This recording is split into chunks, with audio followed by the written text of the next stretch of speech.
My name is Clarence Edward Monroe. I'm 81 years old, and I live alone in the house I built with my own two hands back in 1972, on a quiet, tree-lined street in Des Moines, Iowa. I was a school teacher for over 40 years, American history mostly. My students used to call me Mr. Monroe, with the kind of distant respect that disappears the moment you retire. My wife, Loretta, passed away 6 years ago in her sleep. It was a soft death, the kind every man wishes for, and yet it shattered my world in a way I hadn't anticipated. She was the still point in my spinning life, the compass that kept me steady. After she was gone, the house fell silent. Not the kind of silence that soothes, but the kind that presses in from the corners like dust.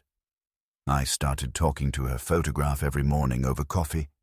It became my ritual. I brew a pot the way she liked it, dark with a pinch of cinnamon, and I sit at the kitchen table, her photo propped beside the sugar jar, and I tell her what the weather's doing, how my knees are holding up, which birds came to the feeder. There are days when I can almost hear her hum along to the radio or fuss at me for forgetting my pills. But those days are fewer now. Time stretches, not in the grand, romantic sense of epics and legacies, but in the slow, gray sag of days that all look the same. I don't leave the house much anymore. The grocery store once a week. The pharmacy, the hardware shop when something needs mending, which is often since this house, like me, is old and stubborn. I have one neighbor I talk to occasionally, a widower named Paul who mostly complains about his daughter-in-law and cable prices. The rest of the time it's just me. The dog-eared books in the den, the garden I try to keep alive, and the memories that show up uninvited. My son Richard and his wife Lindsay live just 25 minutes away, but I rarely see them. They say they're busy with work, with the girls' soccer games and school fundraisers. I believe them in part, but I also know the other part, the one they won't say aloud, that I make them uncomfortable, that I'm old now and slow and maybe a little sharp around the edges. Lindsay once told me, in that chirpy way she has, that it's just too much emotional energy to visit sometimes. Richard, my only child, was never an expressive boy. Even when he was little, he didn't want bedtime stories or hugs. Loretta used to say he was born serious. Still, I raised him with honesty, with a roof over his head and food on the table and an education he could build a life on. He became a real estate agent, a successful one if you believe the brochures he leaves in my mailbox. Monroe Homes, integrity, trust, family. I never asked him for money. Never once leaned on him after Loretta passed. I have savings, enough to keep the house afloat, enough for a modest funeral when my time comes. I even prepaid my cremation last year just to spare anyone the trouble. I thought I'd done everything right. I stayed out of the way. I kept my independence.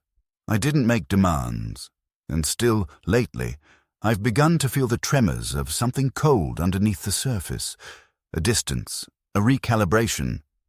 They started calling more often, but always with a purpose, asking about my will. About the house. Dad, are you sure you're comfortable with all the paperwork the way it is? Have you thought about simplifying things? You know, with probate laws and all, sometimes it's smarter to transfer property before anything happens.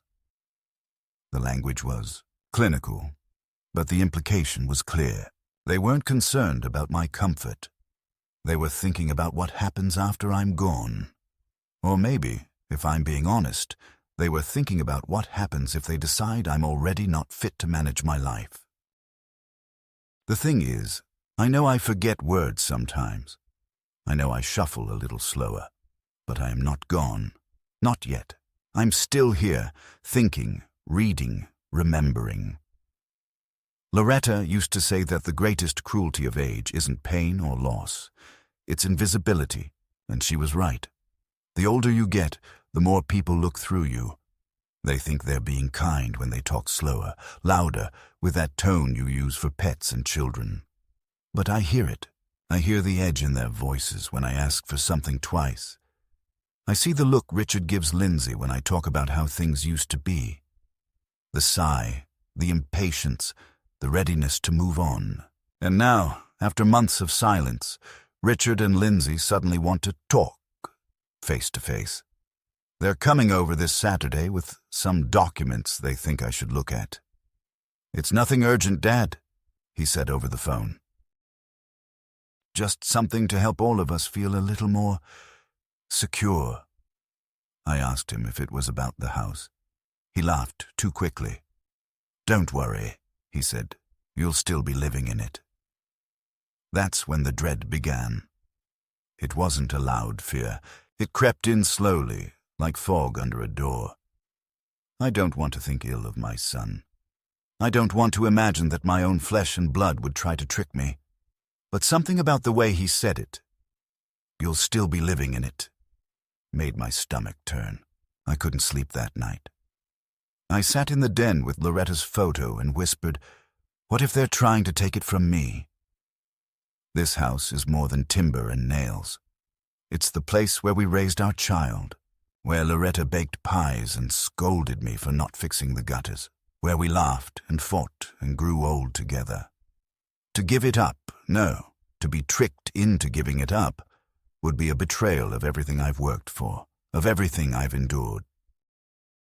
I don't know what they're planning, but I do know this. I won't go quietly. I won't sign anything until I know exactly what it is. And maybe, just maybe, I'll ask someone to be here with me on Saturday. Not for protection, for truth. Because if this is what I think it is, I'm going to need a witness. They arrived late in the morning, just as the September sun had started to warm the porch swing where I'd been dozing off with a book open on my chest.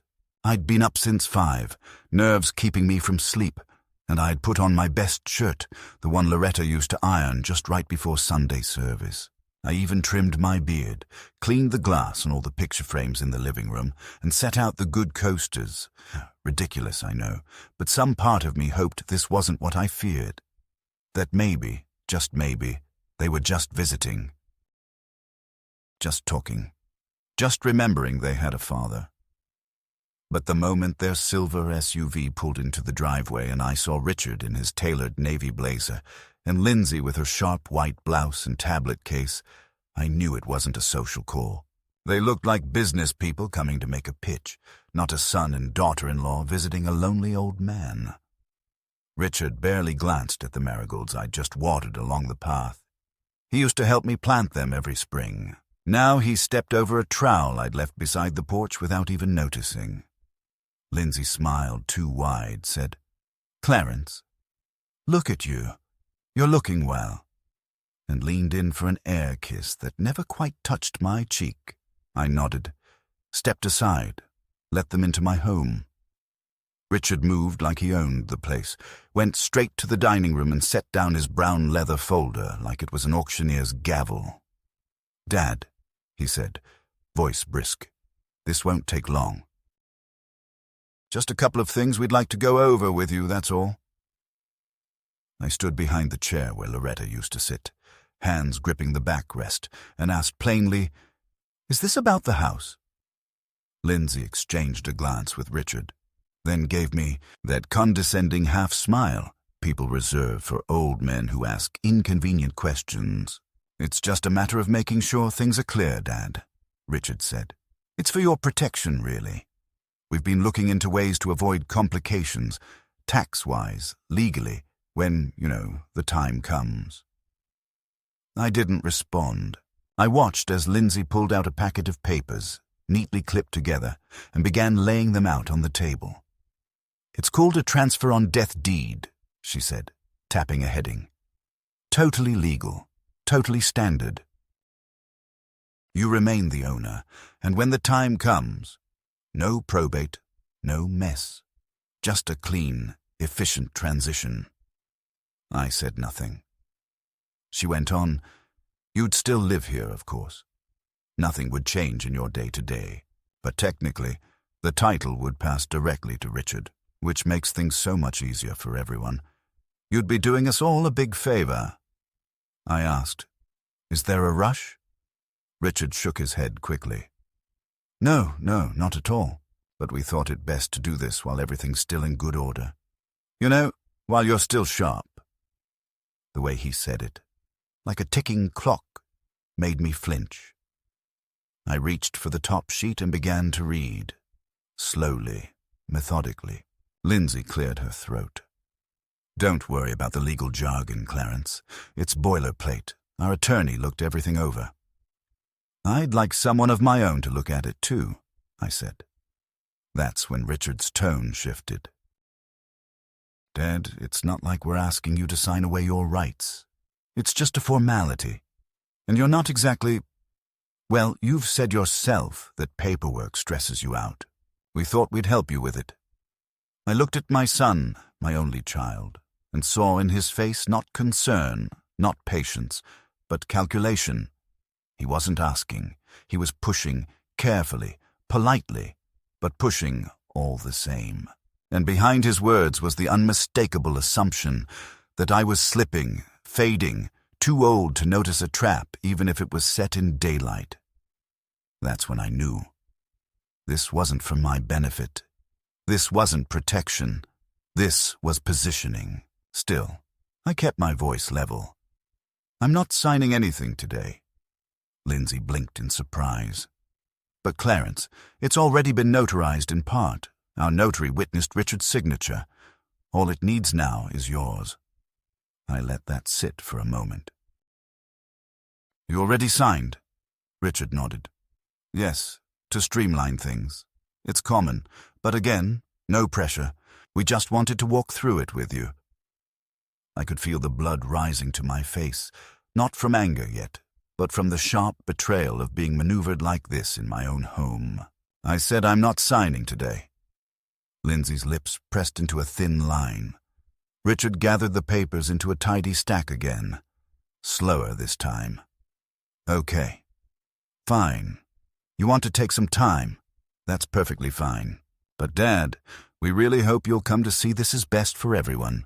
You wouldn't want this house to get tied up in court when the time comes. It's a legacy. We want to preserve that. You mean you want to control that? I said, not loud, but clearly. They stayed another 10 minutes, chatting about meaningless things, how the girls were doing in school, how the housing market was shifting. But I barely heard them. I was already thinking ahead, running through names in my mind, remembering that Terry Hopkins, one of my old students from the class of '83, had gone into law. He'd sent me a Christmas card last year with his firm's logo embossed in gold. I still had it tucked into the drawer by the phone. When they finally left, Lindsay said, "We'll check in next week, Clarence. Let us know if you have any questions." Richard leaned in, patted my shoulder, and said, "Think about it, Dad." It really is the smart move. I nodded, watched them walk to their car, and as soon as the door shut behind me, I locked it. I stood there in the quiet for a long while, then went to the drawer, pulled out the card, and stared at the number. Loretta once told me, trust doesn't break all at once. It crumbles in corners you don't see until the roof falls in. I wasn't going to let the roof fall in. Not this time. The following morning, I called the number on Terry Hopkins' card. His assistant, a brisk-sounding woman named Helen, answered and remembered my name immediately. "Oh, Mr. Monroe, Mr. Hopkins often speaks of you. He said you were the toughest teacher he ever had." I chuckled weakly, flattered but weary. I explained briefly that I needed advice about a legal matter involving my home and some family pressure. Helen didn't ask unnecessary questions. She scheduled me for an appointment that afternoon. I put on my coat, the one with the frayed lining Loretta used to patch, and caught the 11:10 bus downtown. The city hadn't changed much, but somehow the sidewalks felt steeper, the people faster, the cold air biting more sharply through my sleeves. Terry greeted me in the lobby of his office building, gray-haired now. In a three-piece suit, but still carrying the same boyish, nervous energy I remembered from when he used to fidget through history exams. We talked for a minute about old times. He mentioned my lesson on the Gettysburg Address and how it had changed how I thought about dignity. Before getting down to business, I handed him the papers Richard and Lindsay had left and told him what they'd said. Terry flipped through them, his face tightening with each page. "Clarence, this isn't a transfer on death deed. This is a full quitclaim transfer. If you sign this, you are surrendering all legal interest in the house. You won't own anything anymore. It'll belong solely to your son. You'd have no right to remain here unless they permit it in writing, and even that can be revoked." I sat back in the chair, hands gripping the armrests. The room seemed to tip slightly, like the air had become denser. "But they told me." "They lied," Terry said bluntly. "Or they assumed you wouldn't read it carefully. Either way, it's no mistake. This is intentional. They are trying to trick you into giving up your home." For a long time, I said nothing. I looked out the window at the gray sky, the rooftops dusted with early leaves, and I felt something shift inside me. Not quite rage, not yet, but a deep, cold indignation that settled in my bones like winter. "What can I do?"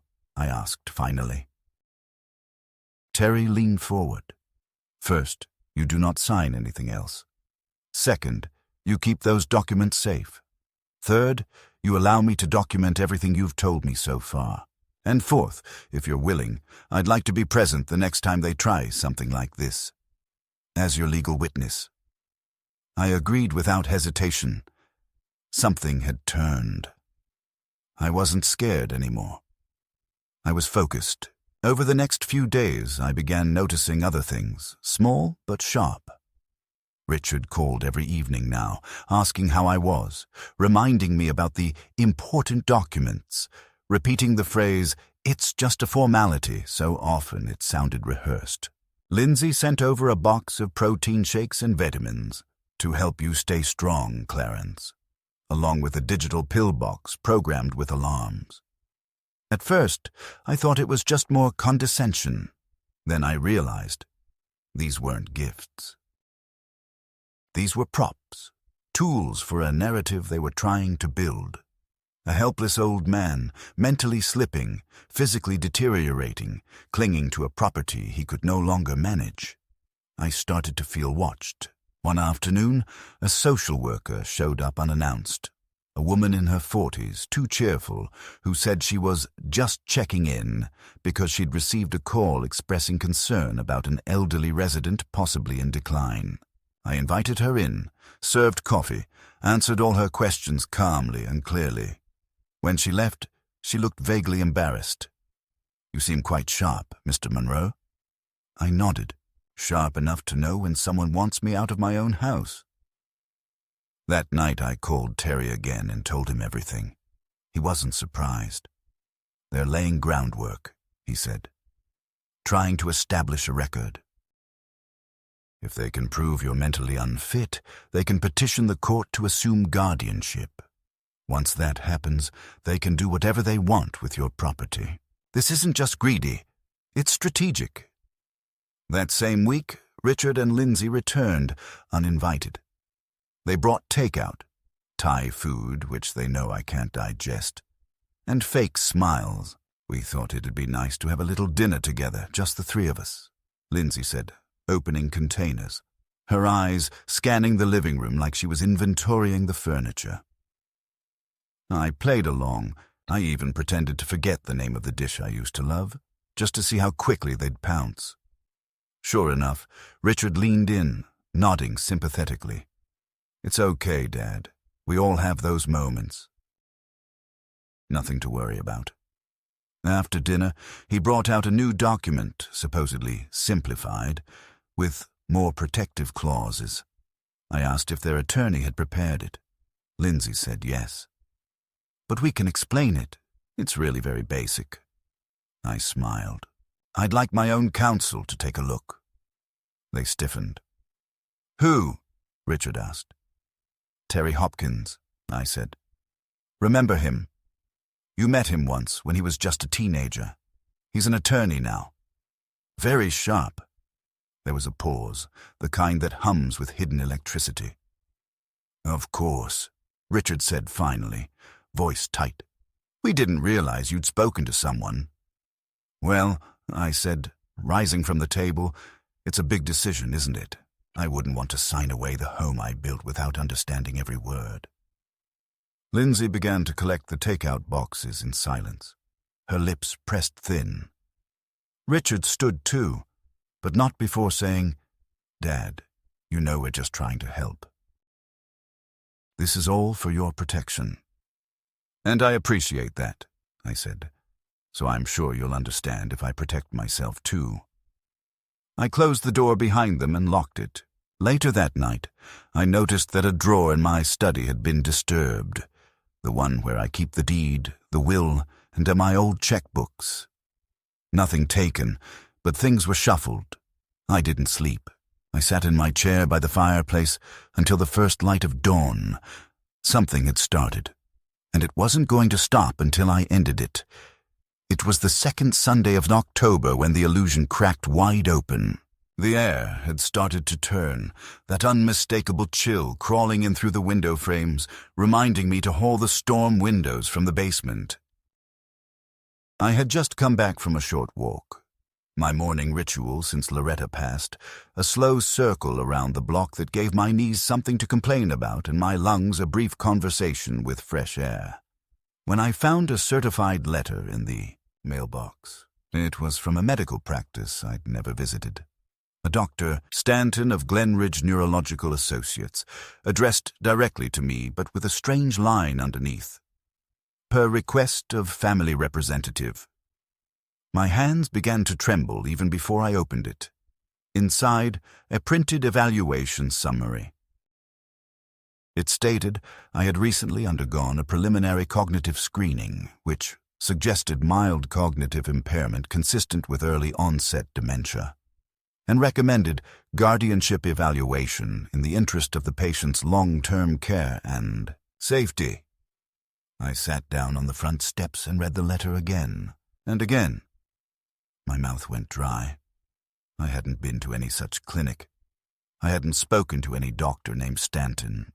This was fabrication, an outright lie, and someone with my last name, had made that lie official. I called Terry immediately. He asked me to scan and email the letter, which I did after fumbling with the dusty old printer Loretta had once insisted on keeping, just in case. 20 minutes later, he called me back, his voice tight and deliberate. "They're moving fast," he said. "This is an orchestrated attempt to establish that you are mentally unfit to manage your affairs. This evaluation was submitted without your knowledge, which is unethical if not outright illegal. But here's the real kicker. This Dr. Stanton is an old college friend of Lindsay's. Their name came up on LinkedIn, buried deep in connections. It's a networked favor." I felt a fire begin to crawl up my spine. The betrayal had gone from passive to tactical. This wasn't neglect. This was war. They weren't waiting for me to die. They were building the legal groundwork to erase me while I was still alive.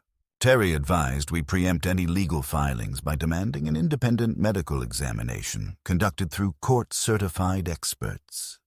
He had already drafted the paperwork.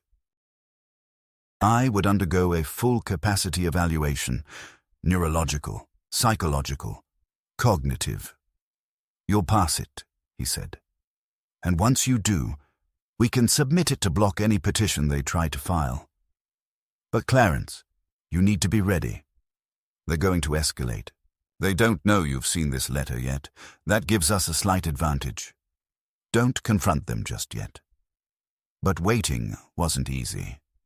Every corner of the house began to feel like it was under surveillance. I moved the deed and my passport into a lockbox and placed it in the garage under the water heater, just in case.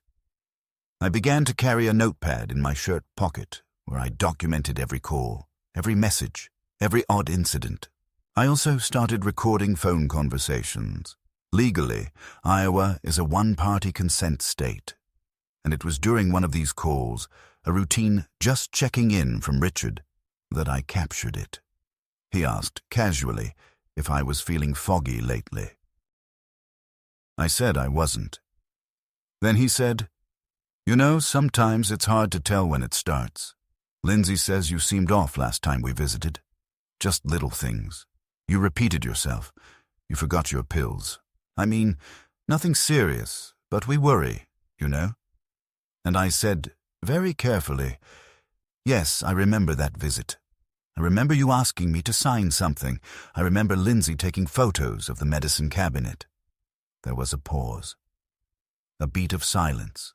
Then, uncharacteristically sharply, he said, "Well, it's better to have safeguards in place before things get worse." That night I replayed the recording 5 times. His voice, smooth, calculated, sounded so foreign. This was my son. My only son. And he was speaking about me like I was a patient in a facility, like I was already somewhere else. They had already mentally buried me. The next day, I underwent the court-certified evaluation. 3 separate specialists over the course of 5 hours, each one polite, thorough, and clearly surprised when I recited dates, solved patterns, reconstructed memory sequences. I even slipped in details about the Cuban Missile Crisis to one of them, just to show I wasn't just sharp. I was still the man who once taught American history without notes. 2 days later, Terry called with the results. "You passed with flying colors. All 3 signed affidavits of full capacity. We're submitting them immediately." I felt something inside me steady. The ground under my feet felt solid again. But the relief was brief, because now I knew the depth of what Richard and Lindsay were willing to do. They had already written the obituary of my competence. They were not going to stop. And now they were going to find out that neither would I. The week after my cognitive evaluation was filed marked the beginning of a new kind of silence in my life, not the natural quiet of a widower's house, but the sharp, humming silence of people who have been caught in a lie and are scrambling behind the curtain. I heard nothing from Richard or Lindsay for 5 days. No calls, no drop-ins, not even one of Lindsay's breezy, faux-concerned emails. It was eerie, as if they had paused, recalculating their strategy, or perhaps expecting me to call first and explain myself, to offer a reasonable compromise, like a man who realizes he's pushing back against inevitability. But I didn't call. I stayed still and alert, like an animal that knows a predator hasn't gone far, only out of sight. On the 6th day, I received an envelope slid through the front door. Not mailed, not delivered, just placed there quietly sometime in the night. Inside was another set of documents, this time titled Medical Support and Property Security Authorization, which I recognized immediately as a veiled attempt at granting power of attorney. Along with it was a short, handwritten note from Richard. "Dad, we're really worried. This is just to help us help you. Please don't make this harder than it has to be. Ah." No salutation, no warmth, just a warning dressed in concern. That was the moment I knew they weren't retreating. They were repositioning. Terry reviewed the documents and confirmed my suspicion. This would allow them to make financial and medical decisions on your behalf. It's a backdoor guardianship. "If you sign this, Clarence, they own your future. They can sell your house, move you to assisted living, manage your bank accounts, everything. It's a legal muzzle." I asked him if we should respond. "Not yet," he said. "Let them show their hand fully. You've already blocked their first strategy. Now they're pushing the second. But if we hold and collect and document, we'll be in position to reverse the pressure. But you have to keep your eyes open." I nodded, but inside I was already somewhere else. Inside every conversation, every glance I had overlooked over the past year, reading it all with fresh clarity. The dots began to connect in dark patterns, the way Richard had insisted on setting up online banking for me, saying, It's just easier for me to help you this way.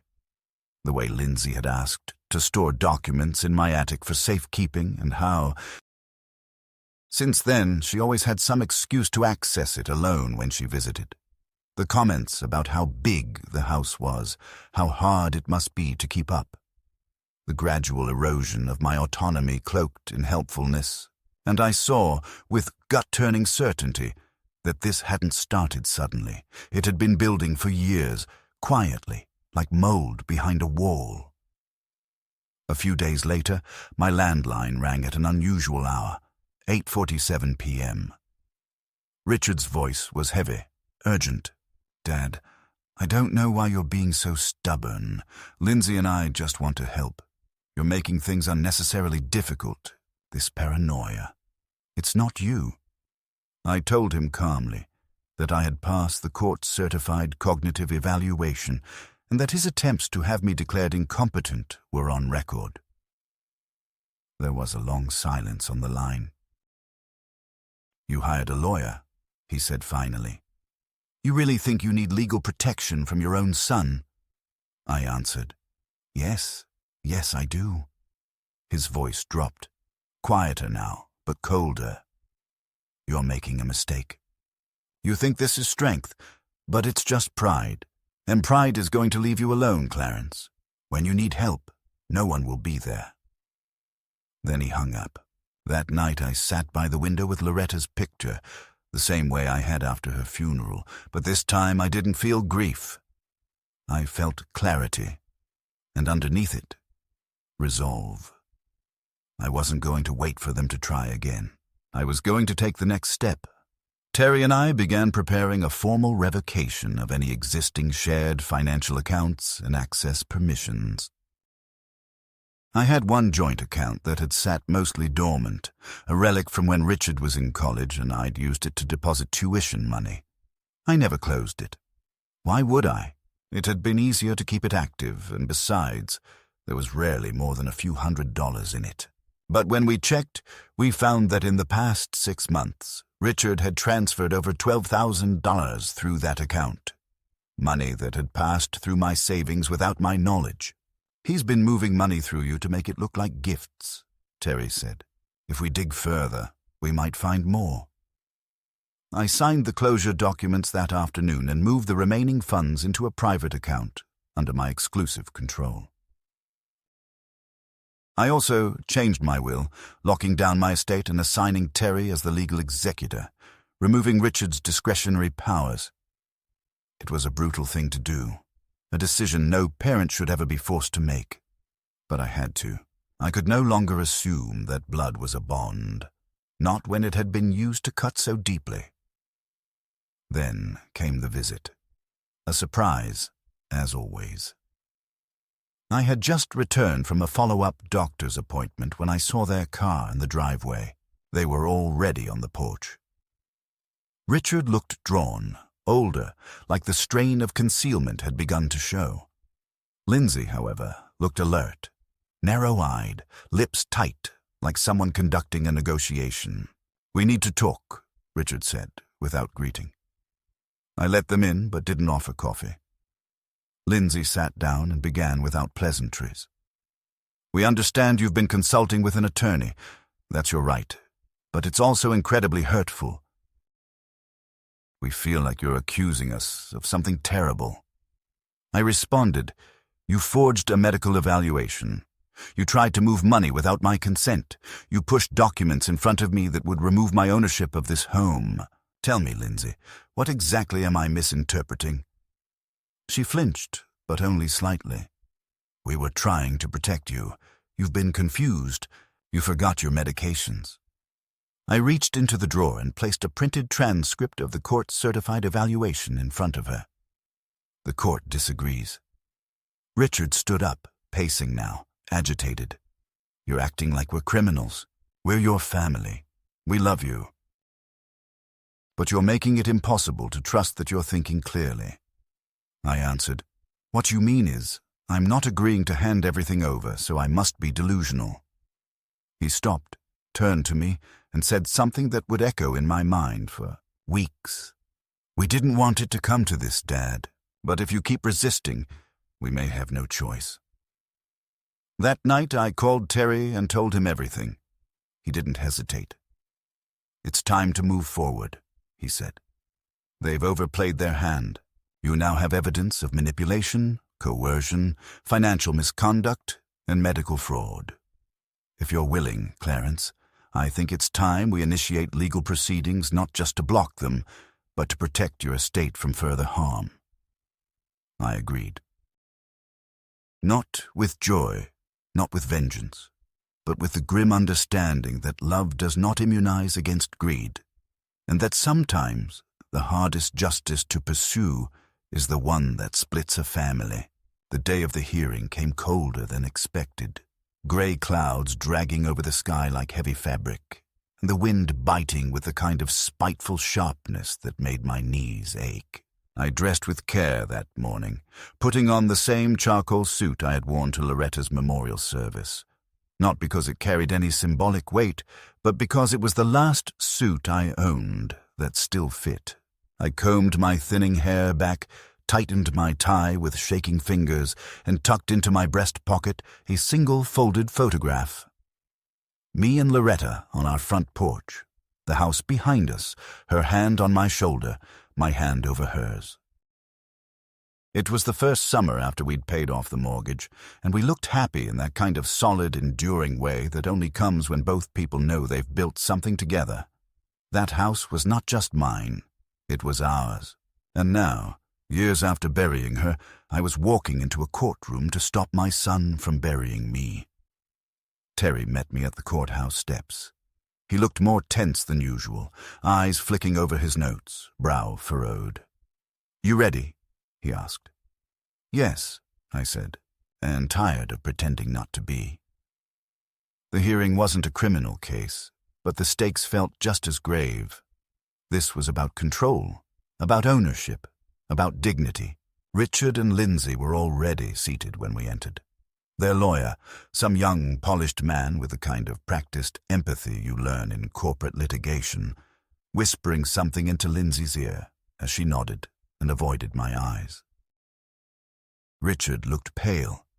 His confidence had curdled into something sour, nervous, defensive. When the judge entered, we stood, and the formality of it all settled over the room like a veil. This wasn't a family dispute. This was a reckoning. Their lawyer began first, outlining what he called a deeply unfortunate family miscommunication, emphasizing concern, care, and a sincere desire to ensure Mr. Monroe's well-being. He cited incidents, conveniently vague, of confusion, alleged memory lapses, and behavioral changes. He produced the forged letter from Dr. Stanton as supporting documentation. That was their opening salvo. Then it was our turn. Terry stood and his voice changed, no longer warm, but surgical.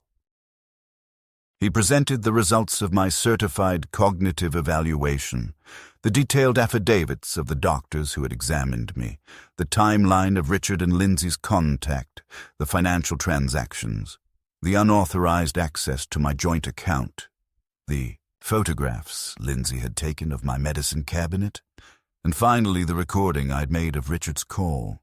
Every word was played in the courtroom, Richard's voice echoing through the speakers. "You're making a mistake. Pride will leave you alone. We may have no choice." The courtroom didn't gasp. It didn't need to. The weight of it settled over everyone like a verdict already spoken.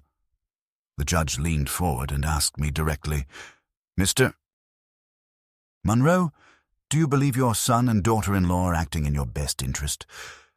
I looked at Richard then, really looked at him, not as a lawyer might or a plaintiff, but as a father. I saw the boy who once scraped his knee on the driveway and ran to me crying. I saw the teenager who used to close his bedroom door so hard the whole house shook. And I saw the man who now sat there, flushed, ashamed, still trying to disguise greed as love. I answered simply, "No, Your Honor. I believe they are acting in their own." The judge nodded once and closed the folder in front of her. This court sees no evidence of incapacity or incompetence. On the contrary, Mr. Monroe demonstrates not only cognitive clarity, but remarkable diligence in protecting his rights. The petition for guardianship is denied. Furthermore, the submission of falsified medical records will be forwarded to the licensing board for further investigation. This hearing is concluded. There was no applause, no cinematic swell, just the sound of chairs scraping as people stood and the shuffling hush of consequences taking shape. Richard stood slowly. Lindsay was already moving toward the exit, her face blank and unreadable. I didn't follow them. I didn't speak. I stayed by my chair until the room had emptied and Terry put a hand on my shoulder. "It's over," he said quietly. But he was wrong. It wasn't over. It had only just turned. In the days that followed the hearing, the house felt different. Not lighter, not exactly, but steadier, as though its foundation had absorbed the truth of what had happened and settled into a new kind of silence, not the bitter hush of suspicion, but the sober quiet of recovery. I walked from room to room, not to search for anything, but simply to be present again, to reclaim the walls, the floors, the very air that for months had felt like it belonged to someone else's idea of me. I opened windows and let the October air drift through, cold but clean, sweeping away whatever was left of the fear I'd carried, the fear of being erased by the very people I had raised. The garden was overgrown, the grass a little wild, but I spent a full afternoon trimming, weeding, shaping it back into something recognizable, not because I cared what the neighbors thought, but because I needed to put my hands back into the earth. That Loretta and I had once tended together. The house, after all, had survived more than schemes. It had survived grief, time, and now betrayal, and it was still standing. So was I. Richard didn't call. Neither did Lindsay. No apology, no explanation, not even a final attempt at salvaging pretense. I imagined them packing up their narratives, retreating into silence, maybe even convincing themselves that I had misunderstood everything, that they had only meant well, that this outcome was somehow unfair. That was their burden to carry. Mine was simpler. I went to the bank and finalized the separation of accounts. I revoked all shared authorizations, updated my will, and sent a notarized letter to their address, stating that no future contact regarding my estate would be acknowledged. Not out of cruelty, but closure, the kind of closure that isn't revenge. It's relief. Then I called the city assessor and began the process of placing the house into a living trust, naming a small non-profit in Loretta's memory as the beneficiary. When I die, it won't be sold for someone else's gain. It'll become a refuge for widowers without family, a place to rest and read and sit in peace. That, I thought, is a better legacy than any inheritance measured in square footage. A week later, I received a letter. No return address, but I recognized the handwriting. Hazel, my granddaughter. I hadn't seen her in 3 years, hadn't spoken to her since she was a junior in high school. The note was brief but startling in its clarity. "Grandpa, I heard about everything. I don't know what to say except that I'm sorry. I don't agree with what they did. If you ever want to talk, I'd like to." I folded the letter carefully and placed it beside Loretta's photograph. I didn't call Hazel, not yet. Maybe I will. Maybe not. But something in that letter told me that not everything had been lost. That maybe there were roots still holding, somewhere deep, waiting for time and truth to bring them back to life. For now, I wake early, make my coffee the way Loretta taught me, and sit by the window as the sun rises over the quiet street. The marigolds are still blooming, defiant and bright. The birds come and go from the feeder, unaware of the human betrayals they perch above. I'm alone, yes, but not broken, and more importantly, not fooled. The worst part of betrayal isn't the loss. It's the moment you realize someone thought so little of you they assumed you wouldn't notice. But I noticed, and I remembered, and I endured. Not out of bitterness, but principle. Because some houses are more than property, and some men, even old ones, are more than paper signatures. I protected what mattered. And in doing so, I found a piece of myself again. The part that knew dignity is not something you inherit. It's something you guard, even if it means standing alone. Especially then. There's something strange about the quiet that comes after a battle you never wanted to fight. It doesn't arrive all at once. It creeps in, hesitant at first, like even silence needs permission to return to a house that's been filled with so much tension, so many unspoken accusations, so much cold calculation dressed in warm words. For weeks after the hearing, I found myself listening for footsteps that weren't there, for voices outside the door, for the rustling sound of betrayal moving through my home again, like a draft that no weather stripping can block. But none of that came. The silence held, and eventually I began to hear other things. My own breath in the mornings, the kettle beginning to whistle, the rustle of old leaves across the porch steps, the steady ticking of the wall clock Loretta picked out 30 years ago. And in those sounds, I began to remember what it felt like to live, not just to survive or resist, but to exist with some kind of peace again. I didn't realize how much space Richard and Lindsay had occupied in my mind until their absence stretched out wide like a cleared field. For months, every day had carried the weight of preparing for their next move, anticipating it, documenting, remembering, defending. And now, with that weight gone, I was left with something unfamiliar, not victory, not quite, more like aftermath. I took long walks again, slower than I used to, with a cane now, but each step steadier than the last. The neighbors waved a bit more often. Paul, the widower across the street who used to grumble about everything, came over one afternoon with a pie his daughter had baked and sat with me on the porch in unexpected silence. We didn't talk about family. We didn't talk about court. We just watched the birds pick at the feeder and let the light shift on the lawn, and somehow that small act of companionship filled a space that had felt hollow for too long. But healing isn't the same as forgetting. Some mornings I still woke up with the thought that today might be the day Richard calls, not to apologize. I don't think I expect that anymore. But just to test the line again, to see if the door is still cracked open. It isn't. I know that now. When someone builds a narrative around your demise, when they take quiet steps to erase your autonomy, your identity, your very ownership of your own life, there is no return to what was. There is only what comes after. And in that after, I learned that forgiveness is not always reconciliation. Sometimes it is simply the refusal to let bitterness rot the foundation of who you are. I chose not to be bitter, but I also chose not to be fooled twice. That's a line I've had to draw in permanent ink. I began writing again, something I hadn't done in decades. Not books, nothing grand like that, but letters to Loretta, as if she were still here to read them. I told her everything.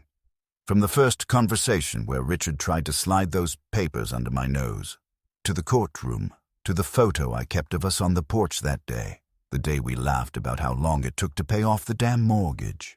I told her how I felt in that final moment when the judge spoke, when Richard's face went pale, when Lindsay's eyes darted away like a child caught in a lie.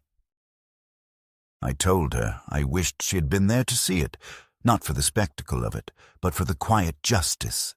The justice of being seen, believed, and protected, not by a system or a title, but by truth and preparation. I wrote those letters late at night, by the yellow light of the kitchen lamp, and folded each one neatly, storing them in a box beside the photo albums. Maybe no one will ever read them. Maybe that's not the point. One day, a week before Thanksgiving, I received a phone call from Hazel again. My granddaughter.